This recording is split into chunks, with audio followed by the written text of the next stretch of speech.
নতুন জিনিস কেনার আনন্দটাই আলাদা, তাই না বলো? আর তাও যদি সেটা হয় কারোর অনেক দিনের একটা পছন্দের জিনিস কিনে ফেলার স্বপ্ন পূরণ। আজ সেটা হচ্ছে আমার বাবা। এই যে বাইকটা দেখছো না, এটা কিন্তু আমার বাবা কিনেছে। আমার বাবার অনেক দিনের ইচ্ছে ছিল একটা বাইক কিনতে, ফাইনালি বাবা বাইকটা কিনে ফেললো। আর বাইকটা কেনার পরের দিনই আমরা সকাল সকাল গাড়ি নিয়ে পুজো দিতে চলে গেছিলাম বিপত্তানি বাড়িতে। আর আমি এখান থেকে ফল মিষ্টি যা যা লাগে সবকিছু কিনে নিয়েছিলাম। তারপরে আমরা সবাই মিলে ওপরে চলে গেছিলাম মায়ের দর্শন করতে। এখানে দেখো মাকে কত সুন্দর লাগছে, অনেকদিন পর এসেছি পুজো দিতে।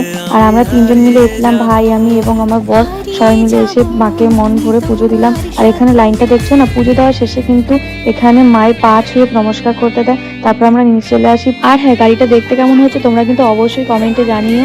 তারপর ঠাকুরমশাই এখানে পুজোটা কমপ্লিট করার পর ভাইকে বললো যে নারকেলটা ফাটিয়ে গাড়িতে ছিটিয়ে দিতে। তারপর ভাই এখানে নারকেলটা ফাটিয়ে গাড়িতে ছিটিয়ে দিল। তো এখানেই শেষ করলাম আজকে ছোট্ট মিনি ব্লগটা। দেখা হচ্ছে আবার কোনো নেক্সট মিনি ব্লগে। তো এই ভিডিওটা কেমন লাগলো তোমার